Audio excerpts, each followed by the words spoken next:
Kaya kung minsan pag may lagnat ka, sabihin mo, magpainit ka to. Lalagyan mo ng asin. At yun ang pagliligaw. Diba? Kasi may healing properties ang asin.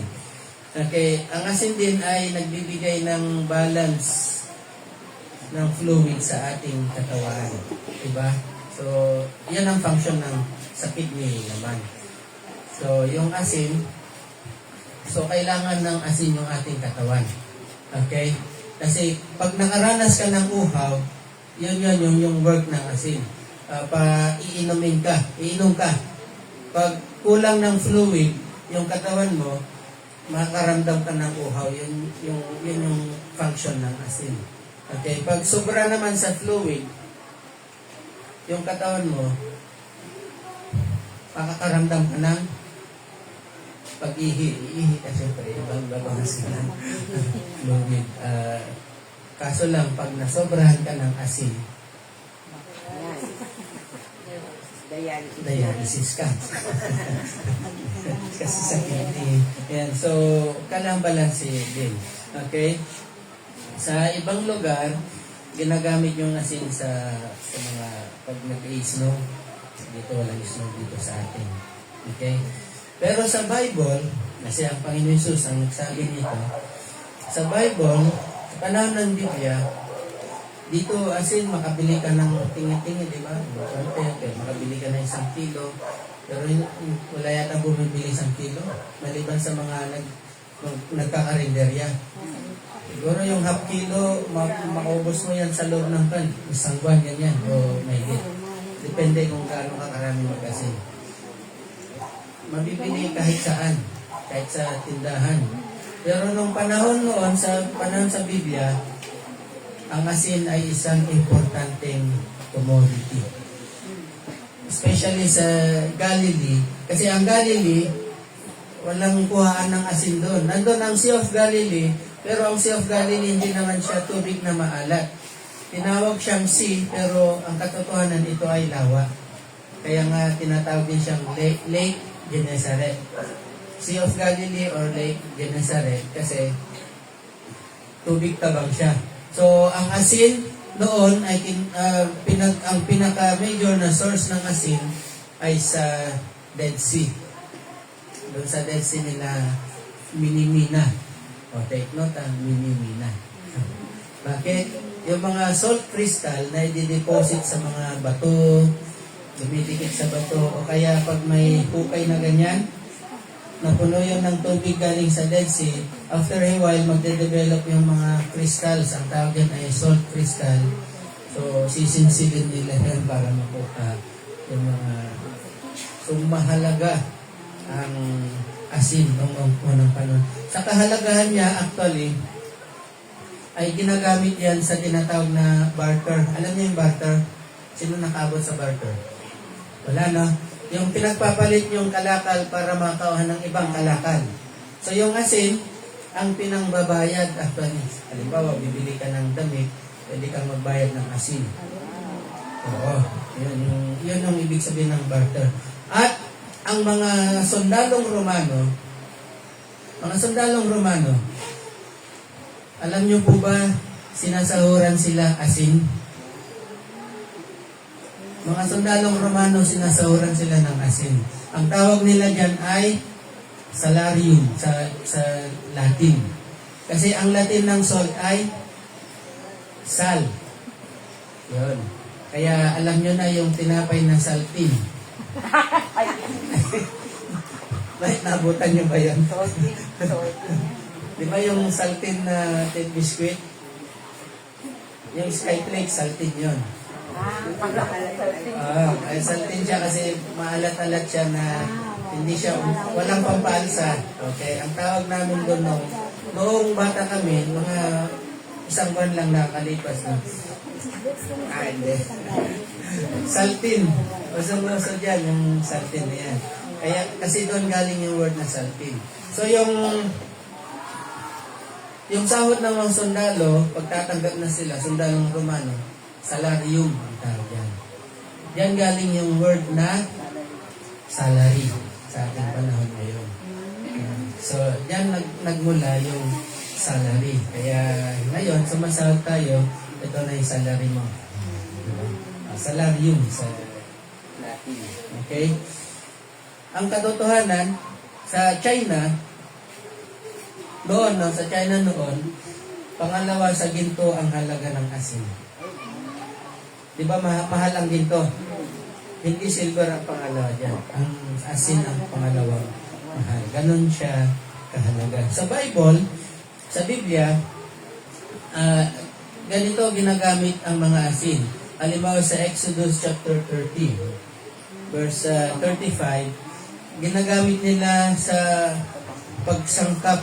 Sangkap siya sa mga pabango. Nilalagyan nila, siguro dahil wala pang mga preservatives noon. Ngayon, ang dami ng mga preservatives. So, nilalagyan nila ng asin para tumagal.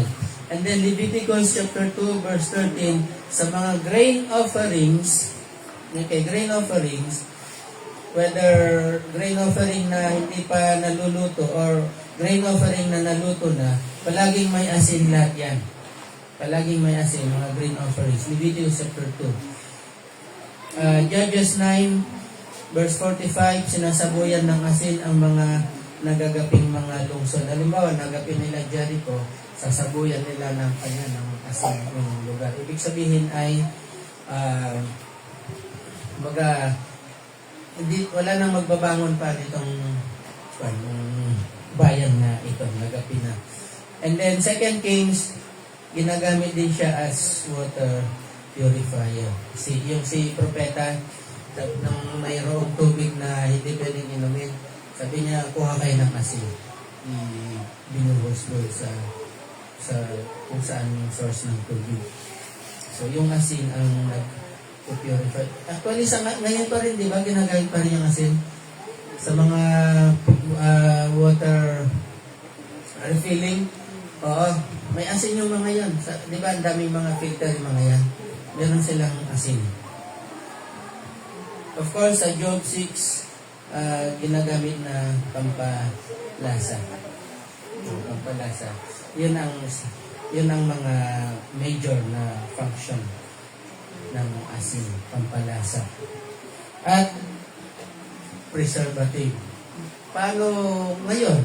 Kung ganito yung gamit ng asin, paano nakakapagpalasa at nakapag-preserve ang isang Kristiyano? Ang isang mananampalataya, ang isang binago ng Panginoon Jesus. Paano siya nakakapagpalasa? Ano ba ang pinapalasa niya? Sa akin, hindi niya malasa kasi pag nagpawis ako, maalat nito. Hindi yun. Hindi yun. Okay? Ikaw na binago ng Panginoon Jesus, pag mayroon kang nakita na kakilala mo or may na-encounter ka na kakilala mo tapos meron siyang mga bigatin sa buhay, yung bang tipong umakyat na siya sa poste ng kareko, alam mo na, ano ibig sabihin yun, di ba?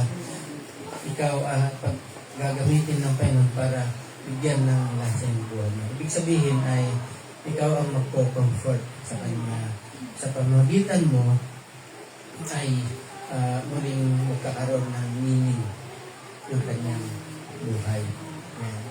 So, in other words, ay ikaw magiging daan para magkaroon ulit ng pag-asa, ng meaning, ang buhay ng mga kapwa mo. Paano naman nakakapag-preserve? Alam nyo yung kwento tungkol kay Lot, Sodom and Gomorrah, at saka kay Noah. Diba? Si Noah, nung time na gugunawin ng Diyos ang mundo sa pamamagitan ng baha. Okay? Hindi dumarating yung baha hanggat hindi natatapos yung arko. Yung arko na yun, ang pinagawa ng Diyos kay Noah, saan? Doon sa bundok, hindi sa dagat. Doon sa bundok, kaya siya tinatawanan. Pero nung nakasakay na, tapos na yung arko, nakasakay na yung mga pares-pares na mga hayop, ibinilulutin. Yung pares, babae tsaka lalaki na hayop. Tapos nandun na sila Noah at yung pamilya na, biglang dumating yung baha. Okay. Sodoma at Gomora, alam din natin, di ba? Ang Sodoma at Gomora ay gugunawin din ng Panginoon, hindi sa baha, sa apoy at asupre. Pero nakipag-bargain. Si Abraham, alam niyo ba nakipag-bargain si Abraham sa Diyos? Sabi niya, Panginoon, gugunawin mo pa ba ang Sodom and Gomorrah kung merong 50? Kung may 50 righteous person doon, sabi ng Panginoon, for the sake ng 50 na yun, siyempre hindi na. Lord, pasensya ka na, sabi niya. Eh kung walang 50, 45 lang. Ilan na ba tayo niya? 45. Kung wala bang 45, Lord, pasensya na ulit. 40. Sabi naman ng Panginoon, for the sake ng 40 na yun, na righteous, hindi nga gugunawin. Kung walang 40, 30. Hanggang umabot sila sa 20 na lang. Hanggang naging 10. 10 na lang. Sabi ng Panginoon, sige, for the sake ng 10 yun, hindi ko gugunawin ang Sodom and Gomorrah. Ikasay ng wala. Si Lot lang at saka ang kanyang pamilya. Actually, si Lot lang, nadamay lang yung kanyang asawa at mga anak. Okay? So, ang ginawa ng Panginoon is, alisin mo. Alisin mo ang pamilyang yun, si Lot at saka ang kanyang pamilya.